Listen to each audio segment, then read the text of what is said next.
Muita gente continua me perguntando o que os Estados Unidos está fazendo no Caribe. Montou uma força militar impressionante, o número de soldados fala-se até em 7.000 soldados ou mais, e tudo aparentemente continua do mesmo jeito. Houve, claro, bombardeio, a destruição de 3 embarcações venezuelanas, ao que tudo indica carregando drogas, e a retórica continua forte.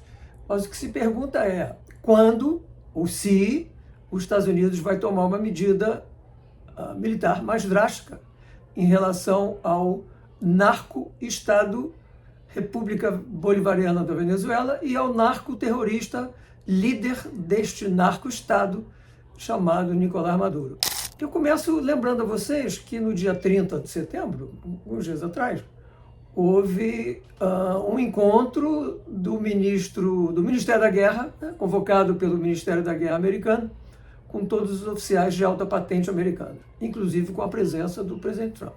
No discurso do presidente Trump, o que mais me chamou a atenção, o que mais chama a atenção, ele usar a expressão de que os Estados Unidos hoje, está vivendo com um inimigo fortíssimo interno. Ele falou the enemies within os Estados Unidos.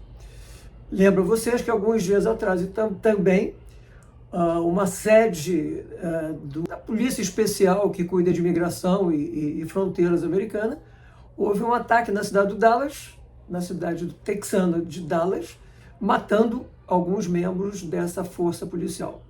E também o presidente Trump está, após o extraordinário sucesso de envio de uma força militar da Guarda Nacional e militar americana para controlar o crime na cidade de Washington, D.C., o mesmo vai ocorrer ou está para ocorrer em algumas outras cidades americanas, inclusive Chicago. Cidades que se colocaram nos últimos anos como cidades impossíveis de acolher forças militares ou forças federais para perseguir imigrantes ilegais. Tudo isso trata-se de imigração ilegal. A imprensa às vezes fala apenas de imigração para confundir.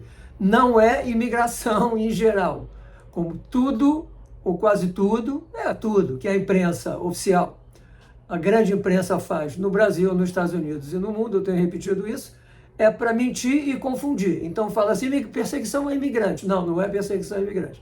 É perseguição a imigrantes ilegais. O que isso tem a ver com a Venezuela? Isso tem a ver com a Venezuela, que o presidente Trump apontou, é um processo que vem ocorrendo na Venezuela, claro, mas não apenas, em outros países da América do Sul e, claro, em algumas regiões americanas. Esse processo se conhece como criminalização do Estado. Criminalização do Estado. Quer dizer, o Estado, a autoridade estatal, militar, jurídica, cultural, em todos os sentidos, é associada, dominada ou é o próprio crime. Isso se chama criminalização do Estado. A Venezuela é o exemplo, por que eu estou me concentrando na Venezuela? Porque a Venezuela é o exemplo mais acabado. Mas o mercado americano é inundado anualmente de fentanil da China, responsáveis, via México, responsável por 50 a 60 mil mortes de cidadãos americanos por ano. Então, como lidar com o Estado criminal?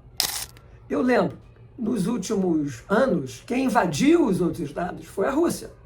Não apenas a Ucrânia, a Rússia invadiu a Geórgia, a Rússia invadiu, desde lá do início, né, aquelas regiões da Rússia que foram destruídas completamente, os Bálticos da Rússia, a Chechênia, e a Rússia invadiu a Moldávia, tomando uma pequena região da Moldávia, que aliás teve eleição agora. Ou seja, quem faz essas coisas brutais, diz respeito à soberania, diz respeito à Carta da ONU, são países como a Rússia, não apenas a Rússia, mas eu estou me concentrando na Rússia, países que desprezam completamente a legalidade internacional. Desprezam. E fazem o que quiser, porque tem força para isso. Os Estados Unidos têm força para invadir a Venezuela. Alguma dúvida que os Estados Unidos têm força para invadir a Venezuela? Nenhuma dúvida. Os Estados Unidos fez isso em 1989 no Panamá. Algo parecido no Panamá. Os Estados Unidos invadiu o Panamá para prender não para dominar o Panamá, mas para prender o então presidente Noriega, que era um conhecido traficante de drogas e que foi levado aos Estados Unidos, julgado e preso. Então, os Estados Unidos pode fazer isso? Pode invadir, dominar o presidente Maduro e sua gangue e levar para os Estados Unidos e julgá-lo, mas não é isso que os Estados Unidos quer fazer. Os Estados Unidos ainda acredita, não sei se corretamente ou não, ainda acredita num semblante de legalidade internacional, apesar da ONU lutar contra isso, mas ainda acredita, ainda tenta. Então, os Estados Unidos têm um enviado, Richard Grenell, um diplomata americano, não sei se ele é diplomata de carreira, mas é alguém que foi, no primeiro mandato do Trump, ele teve várias funções de enviado e foi também o embaixador americano durante 2 anos na Alemanha, que criou uma série de questões com a Alemanha. Ele é um homem bastante agressivo, bastante experiente, ele foi usado para várias funções no primeiro mandato do Trump e agora também, desde 20 de janeiro, ele é o enviado à Venezuela, para negociar com a Venezuela. Então, logo em fevereiro, ele trouxe da Venezuela 6, se não me engano, 6 americanos presos que estavam na Venezuela. E continua negociando. Então, o que se especula é que o Richard Grenell estaria buscando uma saída não violenta para o conflito Estados Unidos-Venezuela. Eu confesso que eu não entendo o que seria uma saída não violenta, à medida que como é que você lida com o crime de uma maneira que não seja violenta, de Estado para Estado. Aguardemos, então, o que o Richard Grenell, que está sendo bastante criticado, continua negociando com o governo venezuelano, com o presidente Maduro e seus enviados. Enquanto isso, especula-se, continua se especulando, que setores de alta patente militar venezuelana estariam fugindo, indo para os Estados Unidos. Inclusive, o ministro do Interior venezuelano, uma figura poderosíssima, desapareceu.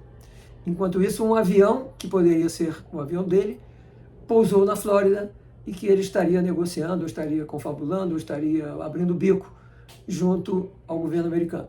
Então, tudo isso é especulação, nós não temos certeza de nada disso. O que nós temos certeza, o que eu tenho certeza, é que essa situação é confusa por definição. Repito, lidar com um país criminoso, criminalização do Estado, é difícil. Assim como é difícil lidar com a criminalização no interior dos Estados Unidos, feito, em sua maioria, ou quase 100%, pelo Partido Democrata nos Estados Unidos, que deixou de ser um partido apenas, ou principalmente, e passou a ser parte do crime organizado dos Estados Unidos. Aliás, quando o presidente Trump mandou as forças para combater a criminalidade em Washington, D.C., uma cidade completamente fora dos parâmetros do crime, um deputado democrata falou: não pode combater o crime faz parte da história americana. Concluo assim. Então, mais uma vez eu peço a vocês, por favor, para se inscrever no meu canal, dar o like e seguir, continuar seguindo e indicar para seus amigos e conhecidos. Obrigado e até a próxima.